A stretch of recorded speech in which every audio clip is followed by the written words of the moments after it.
오늘 함께 나누실 말씀은 신약성경 마태복음 11장 20절에서 30절까지의 말씀 함께 보겠습니다.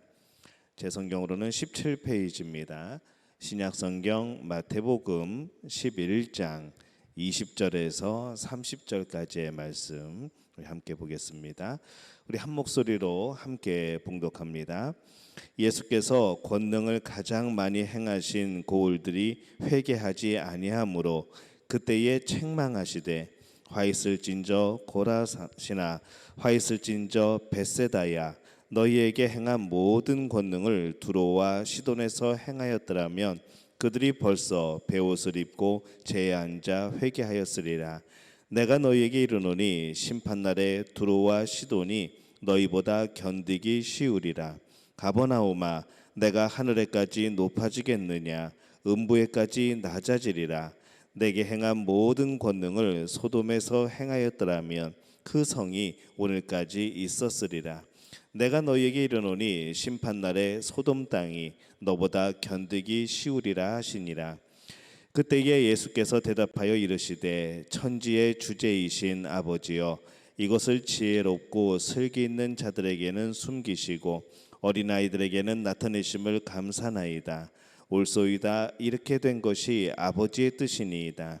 내 아버지께서 모든 것을 내게 주셨으니 아버지 외에는 아들을 아는 자가 없고 아들과 또 아들의 소원대로 계시를 받는 자 외에는 아버지를 아는 자가 없느니라.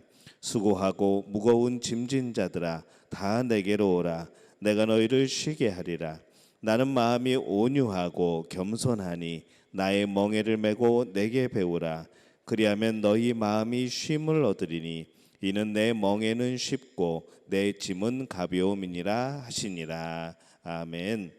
할렐루야. 하나님의 은혜가 오늘 하루의 첫 시간을 주 앞에 드리는 우리 믿음의 가족들에게 함께 하시기를 예수님의 이름으로 축원합니다. 오늘은 예수님의 말씀과 또 행하신 일들에 대한 여러 가지 사람들의 그런 반응을 말씀을 하고 있습니다. 예수님께서 책망하시는 모습이 나오죠. 20절에 보면은 예수께서 권능을 가장 많이 행하신 고을들이 회개하지 아니하므로 그때에 책망하시되 이렇게 되어 있습니다. 예수님께서 특별히 권능을 많이 행하신 마을들이 회개하지 않는 것에 대해서 예수님은 그들을 책망하는 것이죠. 먼저 고라신 그리고 벳세다에 대해서 말씀을 합니다. 21절과 22절에 우리 말씀 보면은 이 고라신과 벳세다 그리고 그 다음에 이 가버나움 이곳은 예수님의 그 주 활동 무대였습니다. 예수님께서 가장 많이 방문하신 그런 지역이죠. 이 고라신은 가버나움 위쪽으로 한 4km 정도 떨어져 있고 이 벳세다는 고라신에서 남동쪽으로 한 7km 정도 떨어져 있는 곳입니다. 가버나움에서 동쪽으로 5km 정도 떨어져 있는 것이죠. 그래서 이 세 도시를 이렇게 연결을 하면은 이 삼각형 모양을 이루게 됩니다. 이 벳세다는 갈릴리 쪽 이 벳세다를 말합니다. 또 다른 지명이 있기 때문에 이 갈릴리 쪽 벳세다를 말하고 있는데 그 인근 들판에서 예수님께서 오병이어의 기적을 행하셨던 그곳이 또 인접해 있습니다. 또 그 마을에서도 이 맹인을 치료하시는 기적을 행하기도 하셨죠. 또 고라신에서 행한 기적은 성경에 기록되지는 않았지만은 그곳에서 많은 일을 행하신 것으로 보입니다. 그 마을에서 그렇게 많은 일들을 행하셨지만은 사람들이 이 천국을 받아들이지 않고 회개하지 않고 오히려 예수님에 대해서 의심하고 또 자기들이 필요한 것들만을 취하려고 하는 그런 모습을 보이게 될 때에 예수님께서 그곳을 그 마을을 책망하시는 모습입니다. 어떻게 책망하시는가 하면은 고대 도시 이 시돈과 두로와 비교를 하시죠. 이 두로와 시돈은 교만으로 유명한 도시입니다. 그들이 수많은 것을 보고 경험했음에도 불구하고 어쩌면은 이 두로와 시돈처럼 교만하기만 할 뿐 돌아서지 않고 있다고 책망을 하고 계신 겁니다. 이 가버나움도 마찬가지이죠. 이 가버나움은 예수님의 공생의 그런 가장 중요한 곳입니다. 그곳에서 수많은 사람들을 치료하여 주시죠. 또 근데 그럼에도 불구하고 참 많은 열매를 맺지 못했던 그런 곳이기도 합니다. 그래서 이 가버나움을 또 책망하십니다. 가버나움을 어디와 비교를 했는가 하면은 이 소돔으로 비교를 하죠. 이 소돔은 죄의 상징의 도시입니다. 죄로 인하여서 심판받은 도시입니다. 그런데 이 가버나움이 소돔과 비교해서도 그 죄가 결코 만만치 않다는 겁니다. 가버나움이 죄를 많이 범하고 있었다는 말씀은 아니죠. 가버나움에서 많은 이들이 예수님의 권능을 보고도, 예수님을 메시아의 모습을 보고도 회개하지 않기 때문에 예수님이 그렇게 책망을 하시는 겁니다. 더 많이 알고 더 많이 본 사람들은 그에 따른 더 많은 책임이 있는 것이죠. 그래서 이 가버나움이 소돔보다 이 불신앙에 대한 더 많은 책임이 있다고 말씀하시는 겁니다. 그들은 참 많은 것을 보았습니다. 예수님의 많은 이적을 행하시는 것을 보고 이 천국 복음을 들었습니다. 예수님을 경험한 것이죠. 그런데 이 사람들은 어느 자리에 있었는가 하면은 제자의 자리가 아니라 항상 구경꾼의 자리에 멈춰져 있던 것을 우리가 봅니다. 오늘 우리가 예배 드리는 것을 대부분 예배를 본다라는 말을 사용을 합니다. 이제 어떤 분들은 예배를 드리는 것이지 어떻게 보냐라고 그렇게 말씀을 하시는 분들도 있는데, 이 한국어 표현에 이 보다라는 말에는 행하다라는 그런 표현이 함께 들어 있습니다. 그래서 우리는 대부분 가끔가다 그렇게 말을 하죠. 일을 보러 간다, 일을 하러 간다, 그렇게 하는 것이죠. 그래서 이 본다라는 말에는 어떤 것을 행한다라는 그런 표현이 함께 의미가 들어가 있는 겁니다. 그러나 이 보다가 조금은 더 수동적인 위치가 많아서 예배보다 그러면은, 예배를 본다 그러면은 그 어감을 좋아하지 않는 그런 사람들이 많습니다. 우리가 이 예배에 보기만 하는 구경꾼으로 멈추어 있으면 안 되는 것이죠. 우리의 믿음이 구경꾼이 아니라 예수님을 닮아가는 예수님의 제자의 그런 위치에 있어야 하는 겁니다. 예수님께서 말씀하시죠. 28절에 보면은 수고하고 무거운 짐진 자들아 다 내게로 오라 내가 너희를 쉬게 하리라 말씀을 합니다.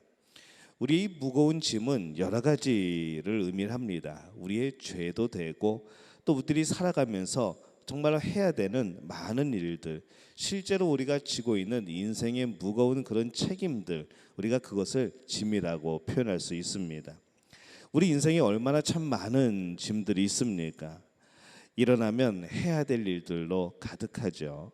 당시 그들이 지켜야 되는 율법, 그들이 만들어 놓은 율법을 뜻하기도 했습니다. 이 서기관과 이 바리새인들은 이 성경 말씀에 기본적인 하나님이 주신 그 율법에 덧붙여서 수많은 관습을 법으로 만들어 놨습니다. 그래서 그들이 스스로 올무에 묶이게 되고 짐을 지게 되는 결과를 낳은 것이죠. 많은 짐을 지고서 그것을 지켜나가기 위해서 오히려 끌려가는 바로 그런 모습을 보였습니다. 정말 그들은 지쳐 있었고 그들은 그 법을 지키기 위해서 그 짐 때문에 수고한 것이죠. 사람들이 세상 짐과 이 예배당, 그 당시에 회당에서 듣는 수많은 관습 등으로 인해서 지친 삶을 살아가고 있는데, 예수님께서 그들에게 다 내게로 오라고 말씀을 합니다. 내가 너희를 쉬게 하리라 라고 말씀을 하는 것이죠.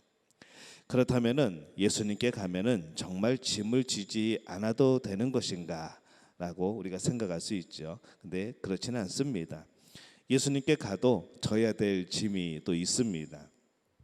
29절에서 30절에 보면은 나는 마음이 온유하고 겸손하니 나의 멍에를 메고 내게 배우라. 그리하면 너희 마음이 쉼을 얻으리니 이는 내 멍에는 쉽고 내 짐은 가벼움이라 하시니라. 이렇게 말씀을 하죠.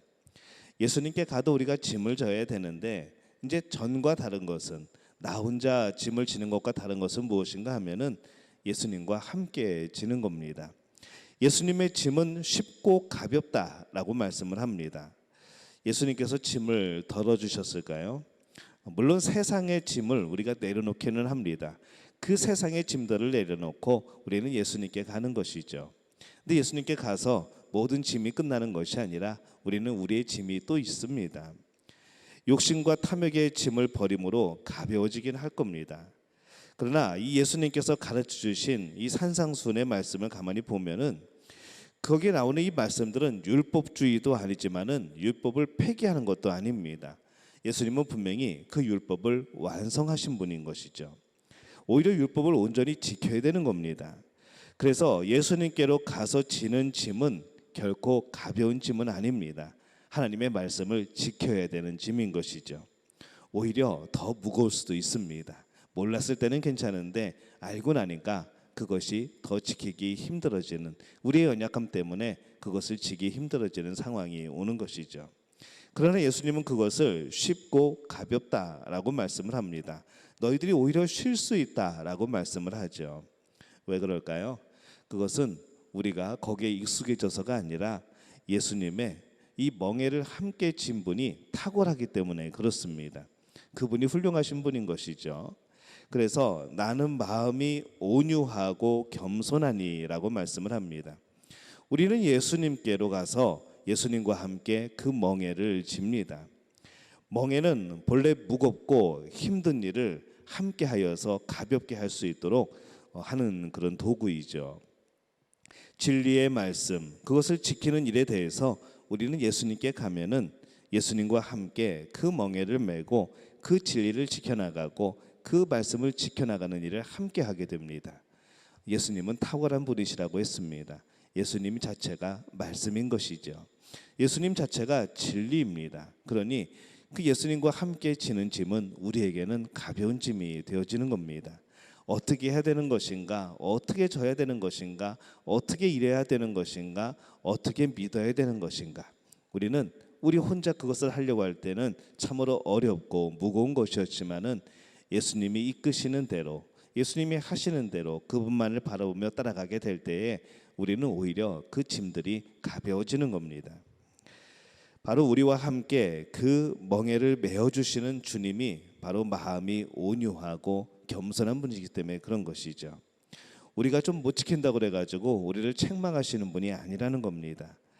우리가 그 가르침에 따라 제대로 못한다고 우리를 채찍질하시는 분이 아니시라는 거죠. 그래서 주님의 마음은 온유하고 겸손입니다. 항상 우리를 향하여서 그렇게 대하시는 것이죠.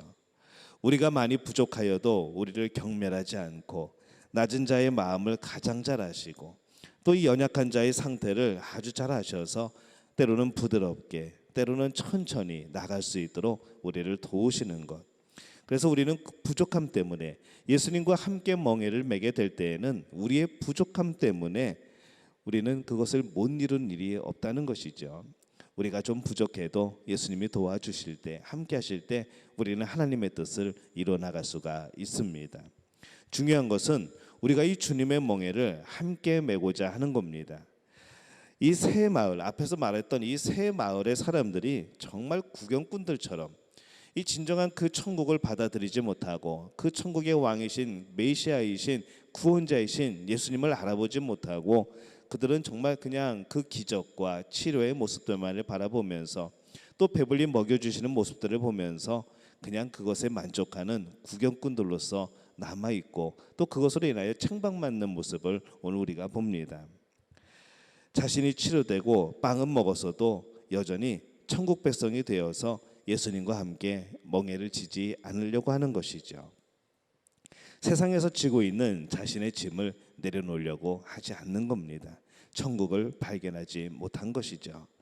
세상의 짐을 내려놓고 이제 예수님의 멍에를 우리가 함께 매야 됩니다. 천국을 바라본다면, 천국을 깨달은다면, 예수님이 말씀하신 그 천국을 내가 경험한다면 우리는 거기에 마음 둘 수밖에 없습니다. 예수님께서 지고 가라는 이 진리의 짐을 지고 가야 됩니다. 그럴 때 우리는 진정한 천국 백성인 것이죠. 예수님께서 말씀하시는 이 멍에 그리고 짐이 무거워 보였기 때문에 그들은 주저앉았습니다. 예수님을 따르려고 하지 않았습니다. 오늘날도 그러하죠. 예배를 드리면서도 우리는 세상 짐을 그대로 지고 예배를 드립니다. 은혜를 받았다고 하면서도 내 짐은 하나도 내려놓지 못하고 그냥 주 앞에 가져나왔던 짐 또 도로 예배 끝나면 지고 우리는 또 사회로 나가는 것이죠. 우리는 그러면 안 됩니다. 예수님 앞에 나올 때는 짐을 내려놓고 가는 겁니다. 내 세상의 짐을 내려놓고 예수님과 함께 이 하나님의 말씀, 그 사명을 지키기 위한 그 멍에를 함께 지는 겁니다. 예수님의 짐을 지려고 하지 않는 곳에는 하나님의 나라를 경험할 수 없습니다. 예수님의 짐은 바로 진리입니다. 예수님의 짐은 말씀이죠. 예수님과 함께 지면 그래서 쉽습니다. 예수님께서 함께 지어주시고 예수님께서 가르쳐 주실 겁니다. 우리는 그 믿음을 가지고 용기를 내는 믿음의 가족들이 되시기를 바랍니다. 오늘 하루를 살아가면서 우리 믿음의 가족들은 내 힘으로 살아가지 않습니다. 내 능력으로 살아가지 않습니다. 오늘 예수님과 함께 멍에를 메고 예수님이 인도하시는 대로 온유하고 겸손하신 그분을 따라서 오늘 우리는 그렇게 살아갈 겁니다. 오늘 우리가 살아가는 오늘 그 하루의 삶 속에서 하나님의 놀라운 역사, 또 우리 마음을 쉬게 하시는 그 평화의 왕 되신 예수님의 능력이 여러분에게 임할 줄로 믿습니다. 이 복을 누리는 우리 믿음의 가족들이 되어주시기를 예수님의 이름으로 축원합니다. 기도하겠습니다. 하나님, 은혜와 사랑에 감사를 드립니다. 오늘 예수님과 함께 멍에를 맵니다. 세상의 짐을 메고 어쩔 줄 몰라서, 어떻게 내려놓는지 몰라서, 그것이 너무나 소중해 보여서 그렇게 지고 살아왔던 우리들, 예수님의 십자가 앞에서 우리의 모든 짐을 내려놓고 이제 예수님과 함께 그 멍에를 지고 또 예수님과 함께 그 십자가를 집니다. 예수님, 우리를 인도하여 주시는 줄로 믿습니다. 우리를 가르쳐 주옵소서. 온유하고 겸손하신 모습으로 우리를 대하여 주옵소서. 오늘 예수님을 바라보며 예수님을 따라가며 복되게 살아가는 하루 되게 도와주옵소서. 그 안에서 예수님과 더불어 살아가는 천국을 경험하게 도와 주시옵소서. 오늘도 주 안에 살아가는 우리 모두가 되게 도와주옵소서. 예수님의 이름으로 간절히 축복하며 기도하옵나이다. 아멘.